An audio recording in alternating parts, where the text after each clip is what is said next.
Has FIFA already handpicked the 2026 World Cup winner? Because what just went down in Atlanta between Argentina and Egypt has the entire football world in an absolute meltdown. It was so blatant, so deeply unhinged, that Egypt's manager, Hossam Hassan, walked straight into his press conference, refused to play nice, and dropped the most explosive quote in tournament history: "I will say what's on my mind regardless of the consequence. This was clearly a rigged match and the whole world saw it." And I want to say one more thing. If they want Argentina to win so bad, why call everyone to come and participate? We were witnessing pure history on that pitch. The Pharaohs were on the verge of their first World Cup quarterfinal appearance since 1934, completely outplaying the defending champions. Holding on to a hard-earned 1-0 lead after a shocking early header, Egypt launched a lethal attack in the 58th minute. Mostafa Ziko buried a clinical strike into the net to put Egypt 2-0 up. The stadium exploded, the bench cleared, and an ultimate tournament upset looked completely locked in. Then, the video booth rewrote reality. In one of the most devastating interventions in World Cup history, Egypt's 2-0 cushion was systematically wiped off the board over a microscopic contact 100 yards away on the opposite end of the pitch. They claimed Marawan Attia fouled Lisandro Martinez at the very start of the sequence, deep in Egypt's own territory. But look at the rules. Under IFAB Law 12, a challenge is only a foul if it's careless, reckless, or uses excessive force. This was a negligible foot-to-foot clip where Martinez clearly exploited the minor contact to buy a whistle.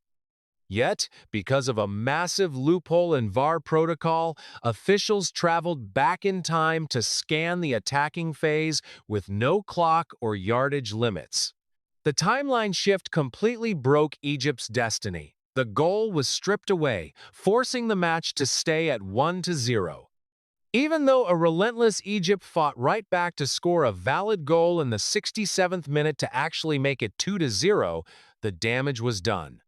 If that original 58th minute strike hadn't been erased, Egypt would have been coasting with a monumental 3-0 lead against the world champions. Weaponizing a foul this soft to alter a knockout game is a total disgrace to the spirit of the sport. While the system was weaponized to destroy Egypt's dream, the strict lens completely vanished when Argentina needed policing. The refereeing consistency entirely evaporated the second the underdog threatened the crown. Two critical fouls on Egypt went completely unchecked. A blatant jersey pull on Mo Salah inside the penalty area was completely ignored by French referee François Letexier, allowing Argentina to instantly launch a counter-offensive.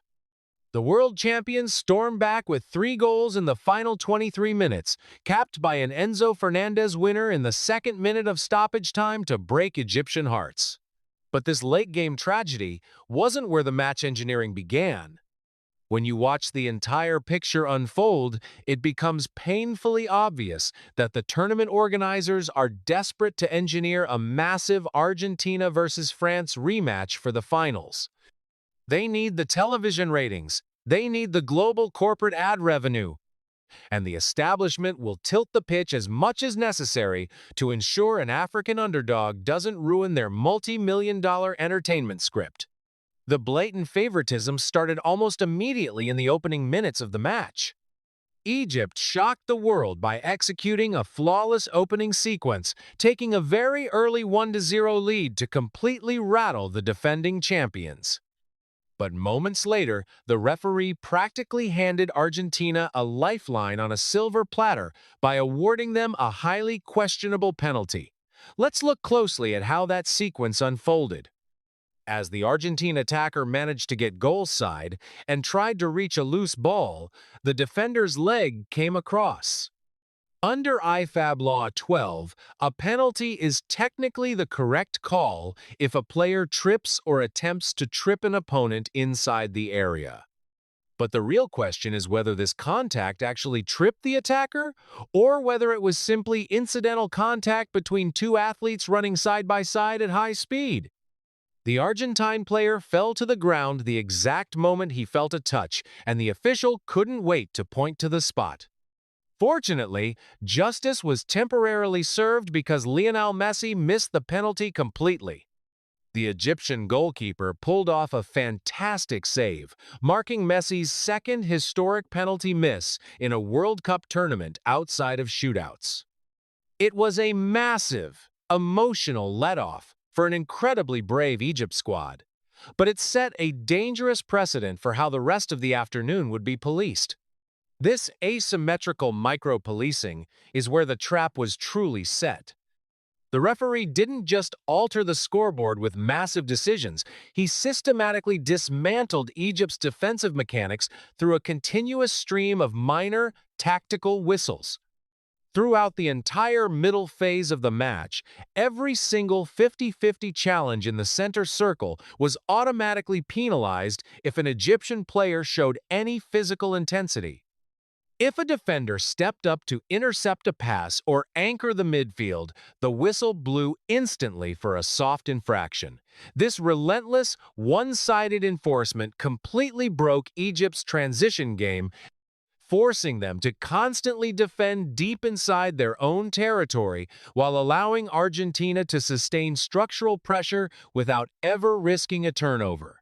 The structural bias directly engineered the late-game breakdown. When the match crossed into the final 20 minutes, the psychological scars of having their earned cushion deleted completely paralyzed the Egyptian backline. In the 79th minute, when Christian Romero found space to header home a cross to make it 2-1, the defenders were visibly terrified to contest the aerial duel. They couldn't play tight or use standard physical leverage because the officiating crew had already proven they were looking for any excuse to reward the heavyweights. 4 minutes later, when Lionel Messi struck the 2-2 equalizer off the underside of the crossbar, the back line was practically playing with their hands pinned behind their backs. The tactical breakdown wasn't a failure of coaching. It was the logical consequence of a refereeing standard that stripped the underdogs of their right to play physical football. The raw human cost of this tilted framework was exposed immediately after the final whistle. Forward Mostafa Ziko, the man who did his job flawlessly by putting the ball in the back of the net twice despite the system fighting against him, completely bared his soul to the global broadcast. Standing on the pitch in total despair, he refused to hide behind safe corporate platitudes, stating, "The referee is unfair. God is sufficient for me and the best disposer of affairs. He's wasting the effort of an entire nation. The cup is being given to Argentina." When an elite professional realizes that tactical execution, physical preparation, and an entire nation's sacrifices mean absolutely nothing against a predetermined corporate agenda, the integrity of the competition is completely dead. Zico's words pulled back the curtain on the internal reality of this tournament. The pitch has been structurally altered to ensure a blockbuster, multi-million-dollar finale. Hossam Hassan backed his players completely by turning his post-match media appearance into a total indictment of the establishment. He made it clear that the concept of respect and fair play was entirely absent from the pitch.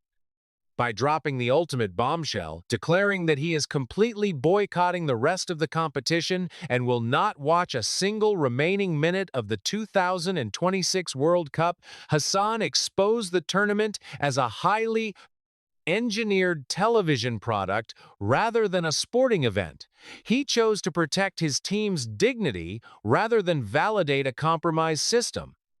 This calculated execution cannot be allowed to stay hidden beneath polished mainstream media highlights. We need to expose exactly how the rules are being applied selectively depending on the name on the front of the jersey. Share this video with every single football fan you know. Blast it straight into your group chats. Send it to your friends across all platforms and smash that subscribe button right now. On this channel, we are tracking every single tilted whistle, every biased video review, and all the raw realities the billionaire broadcasts refuse to analyze. Stand with the underdogs, protect the authentic sport, keep the passion alive, stay safe out there, and I will see you in the next video.